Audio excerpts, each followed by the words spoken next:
Well, an important belief of structural linguistics is that a language is primarily what it is spoken.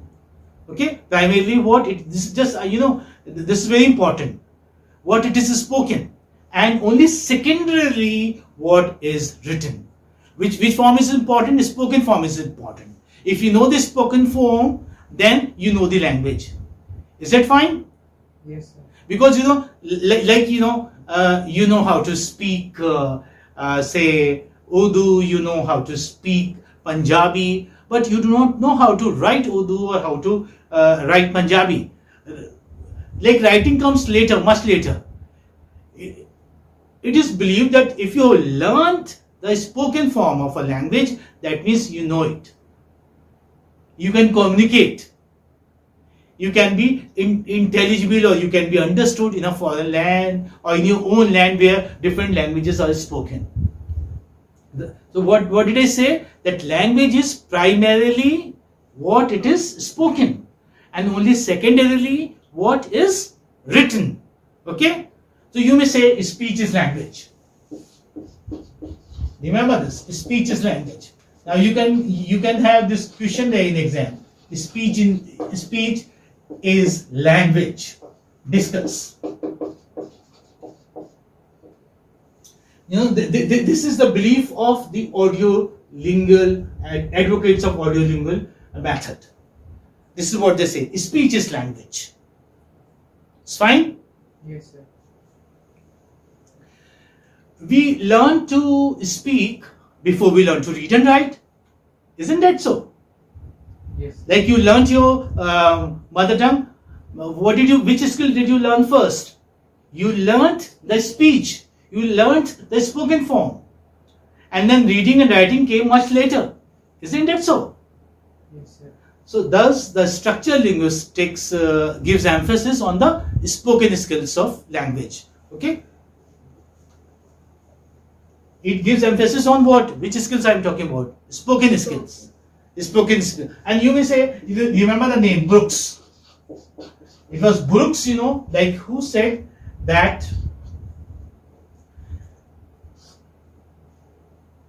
speech is language, you may say. Or say our, learning a language is based on the spoken skills. He said it in 1964. This concept that speech is language or spoken skills are the most important form of any language. If you know them, that means you know how to communicate. So communication is the most important thing. This thing was said by Brooks in the year 1964. Okay, and then it gained currency and it was popularized, right?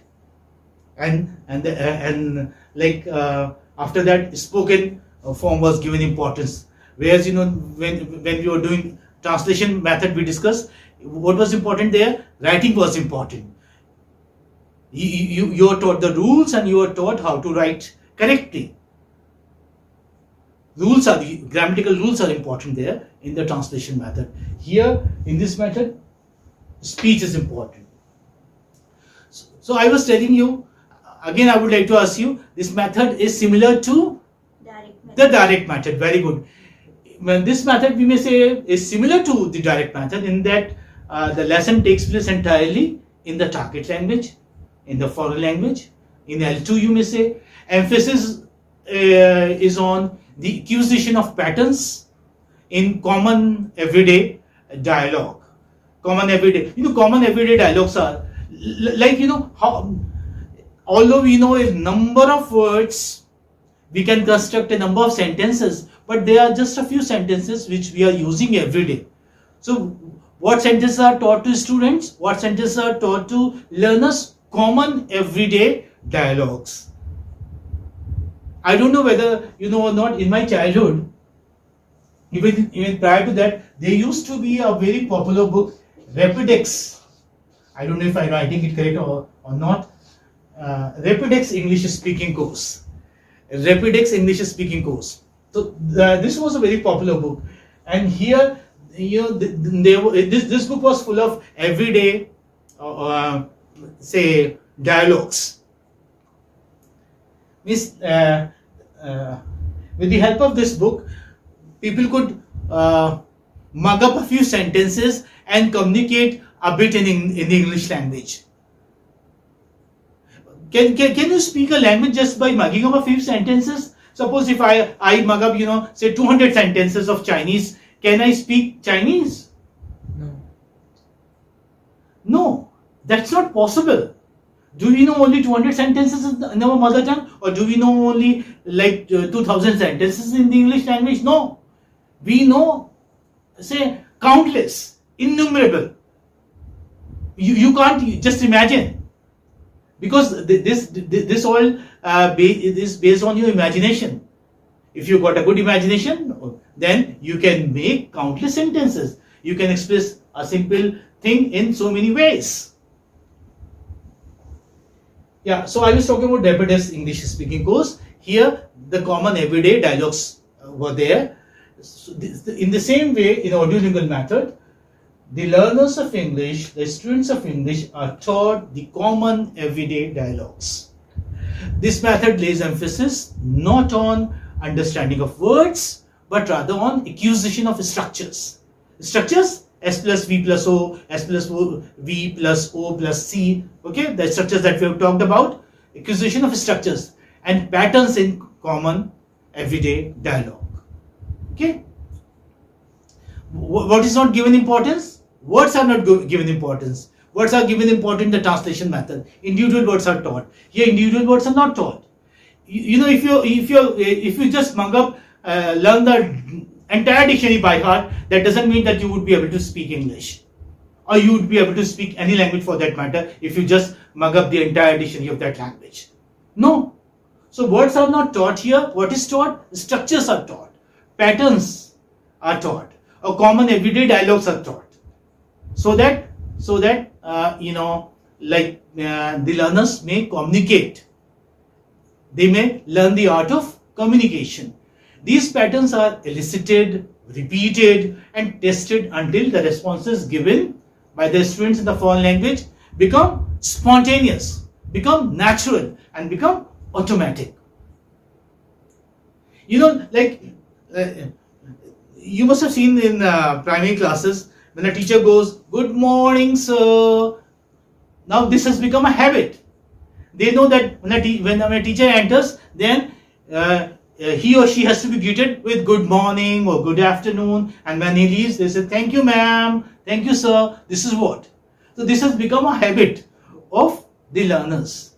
And same way, like sentences would be taught to them. Small sentences would be taught to them, and the teacher would continue teaching them unless or until they become the habit of his or her students. Do you not remember, like when you were just kids, children, you were made to learn your introduction, myself, the students would learn myself. Why? So that they can communicate. And parents would feel very happy, oh, my son or my daughter knows how to speak in English. Although, the child would be able to speak only 20 or 25 sentences, but it gives a sense of fulfillment. It gives a sense of achievement to parents and to a child even. Why? Because he knows a few sentences. I am just reminded of an incident here. When I was a child, I too was made to learn introduction. Okay, introduction of the self. Every student was asked to, we were supplied with handouts and the common everyday dialogues were written there. What's your name? What is your father's name? In which class do you read? In which school do you read? Like, who's your prime minister? Who's your president? What is your national flag? Things like that. So there were around 50-60 questions. Or how are you? And even the responses were given. Like, how are you? I'm fine. Thank you. Now, what happened? I knew only how are you? I'm fine. Thank you. Then, one day, what happened? One of my father's friends came to a place and he asked me, my father said, okay, my son can communicate in English, you may speak in English, please speak in English with him. Now he started speaking. Okay, initially, I responded, what's your name? My name is this. What's your father's name? My father's name is this. In which class do you read? I read in second standard. Then he said, how do you do? And this wasn't there in the paper. I couldn't respond. How do you do? I said, I don't do. What do I do? What do I do? How do you do? I was at my wit's end because this was not there in the paper. And I was very embarrassed. So this is what, if you're just making your learners parrots. It's a kind of rote learning. Then I couldn't understand. I said sorry. Then he told me, because that person knew English very well, and he said, well, if somebody asks you how do you do, in response to that, you don't say I am fine or I am good. What do you say? You say how do you do. And we say how do you do only when we meet a person for the first time in our life, or say after a very long time, after a very long gap. Then we say how do you do. And what is the response? How do you do. Is that fine? And the English would, when they greet each other for the first time, they would just, remove the how do you do. Then the other person the listener would also just take off the hat and say, how do you do? This we do not have in our Indian culture, isn't that? So I hope you won't forget it. Yes. So these patterns, as I said, are elicited, means which are told to students, which students are made to learn, repeated and tested until the responses given by the students, by the learners of the foreign language becomes spontaneous, okay, become natural, or say automatic. Well, I'm reminded, B.F. Skinner I have written. What is the role of B.F. Skinner? Which theory he gave? He gave the theory of behaviorism. Is it not? So say B.F. Skinner, Leonard Bloomfield. You know the name Leonard Bloomfield. While discussing the diagram that I had given his, I had mentioned his name, Leonard Bloomfield. Okay. So B.F. Skinner, Bloomfield, and Robin Callan. Robin Callan. Okay, let's write it so that you remember. You can take it down. Robin Keller, Leonard Bloomfield, and B.F. Skinner. They are the persons. Okay, they are the linguists who popularized the audiolingual method. Okay, you may say the they are the ones associated with this audiolingual method. Is it okay? Yes, sir. Now, when we discuss any method, what do? We discuss its principles. What do we mean by principles? Principles, we mean, say, special features of the method, or say the main characteristics of the method. Main characteristics. So what are we going to do now? We are discussing principles of the audiolingual method. I am writing just principles. What are principles? Main features. Main features of the audiolingual method. We discussed behaviorism or behavioral theory given by B.F. Skinner. So, in fact, that is based on which process? Habit formation process. Is it not? Habit formation process. So, the first principle I would say, let me write it so that you remember. The first principle is that language learning is a habit formation process. Habit formation process.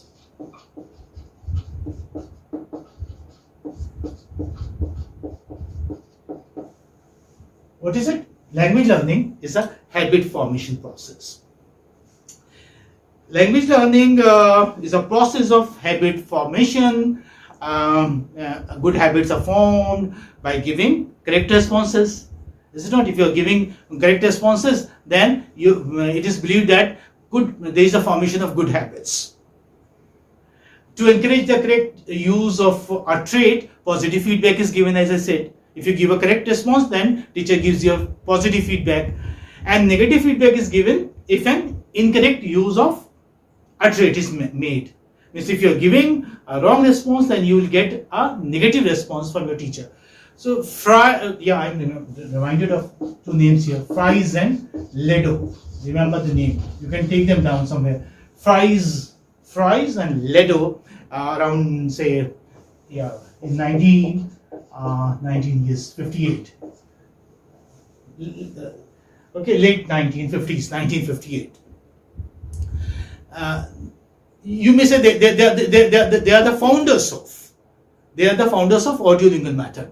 So Fries and Ledo wrote that the process of language acquisition. Acquisition, what do I mean by saying acquisition, or what do you understand by the word acquisition? Acquisition. This word is from acquiring, acquisition. Okay. What did they say? They said that the process of language acquisition is the process of mechanical habit formation. What is it? It's a process of mechanical habit formation. It's mechanical. Why is it mechanical? Because there are only set dialogues that you learn. Is it not? Set dialogues. Set dialogues are given to you by the teacher or told to you by the teacher, or you listen to those dialogues there, through some audio aids like tape recorder and all. So you learn only the set dialogues. This formation is possible through imitation. Imitation is very important here, and frequent repetition of the sentence patterns. In such a way, what happens? Mistakes are minimized. Teacher is repeating sentence patterns, and the students are just speaking after him. So they become habit. But it is a mechanical process of language learning. Isn't it? What kind of process is it? Mechanical process. Mechanical process of habit. Mechanical process of language learning. So first principle is that language learning is a habit formation process.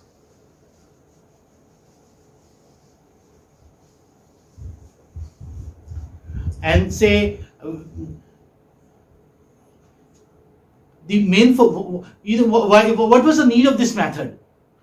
We discussed in the beginning. We discussed the historical perspective. Why was this method introduced? Although we already had the direct method was very successful, and it is very successful even today. So what was the need?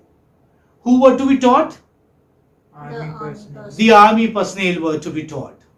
Okay, were they be taught the English language, the written and this writing and the reading skills? No. What skills were to be taught? Spoken skills. That means the communication skills. So main focus is on the communication skills. Number 2, here in the audio-lingual method, main focus is on the communication skills.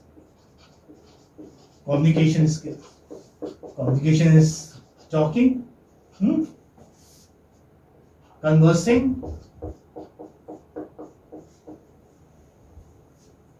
so main focus is on the communication skills. Therefore, spoken form is presented before the written form. Written form is introduced afterwards. Once the learners have learned how to speak the foreign language, the target language.